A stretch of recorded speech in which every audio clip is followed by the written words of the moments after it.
You ever noticed how so many of the stories we tell our kids kind of feel similar? Well, today we're going to dig into a bunch of middle school stories to see if we can uncover a shared, really powerful message that's hiding just under the surface. Let's see what we find. We're going to try and decode this common pattern, this hidden formula, you could call it, that seems to pop up again and again.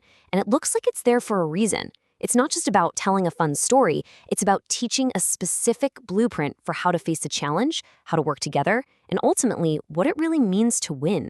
Okay, so first things first, every single one of these stories kicks off in the exact same way. You've got a group of kids, or maybe just one really determined character, and they're handed a big, exciting challenge.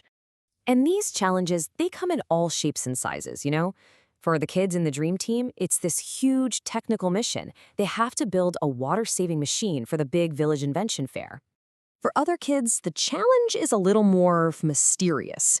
In the magic classroom, the students have to figure out a whole series of magical puzzles and floating clues just to unlock the room's secrets. And sometimes, it's just a classic adventure, right? In The Adventure of the Hidden Island, an old map kicks off this epic sea voyage for a group of friends, trying to find a place that might not even be real. The goal can also be deeply personal. Take Amal in The Little Inventor. For her, it's all about building a talking robot completely from scratch for her school's creative fair. Or, the challenge can be about changing the world that's right in front of you. In The School Garden, Zaina comes up with this idea to turn a boring, gray, concrete playground into this amazing green garden for everyone to enjoy. But here's where the formula gets really interesting. That first challenge, the robot, the island, the garden, that's kind of just the setup. The real test, the one that comes up first, is learning how to work together.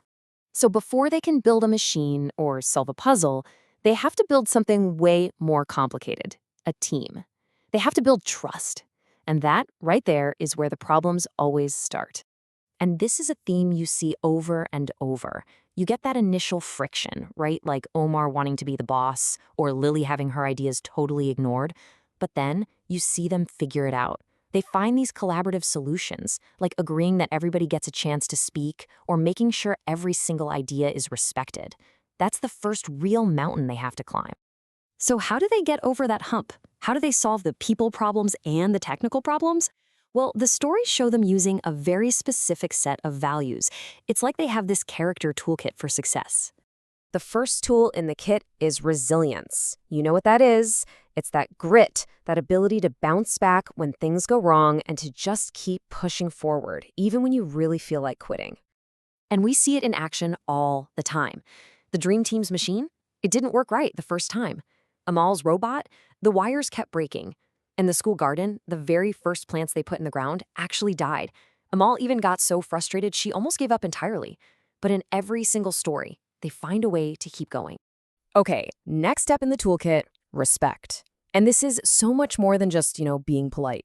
It's about actually valuing what every single person on the team brings to the table and making absolutely sure their voice gets heard.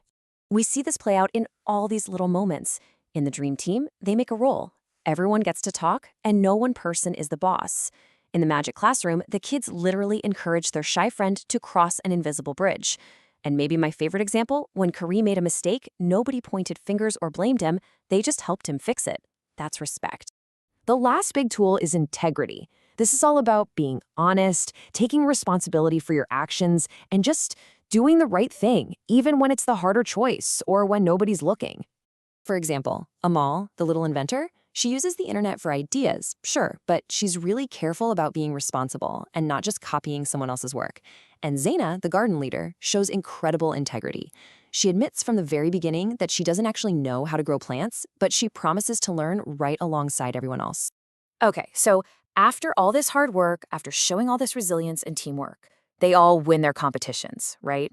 Well, this is where the formula delivers its most powerful and maybe its most surprising message. The stories totally redefine what it even means to win. So get this.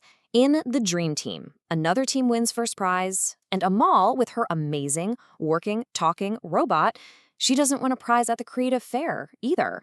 Because what these stories are showing us is that the official prizes, they're just a tiny piece of the picture. If you were to measure what success really is, the real reward, the biggest prize by far, comes from all the lessons they learned and the friendships they built along the way. There's this quote from Mr. Adam, the teacher in the magic classroom, that just perfectly sums up the message in all these stories. He says, the real magic is not in the puzzles, it is in the values they showed. The whole point wasn't winning the contest, it was how they did it. So that's the hidden formula. The ultimate prize isn't some trophy you put on a shelf. It's the stuff you can't see. It's the personal growth, that amazing feeling of community, and the strength of character they all built by facing the challenge together. And that leaves us with a pretty big question to think about, doesn't it? If the most important kind of success doesn't come with a prize or a trophy, then how do we keep score in our own lives?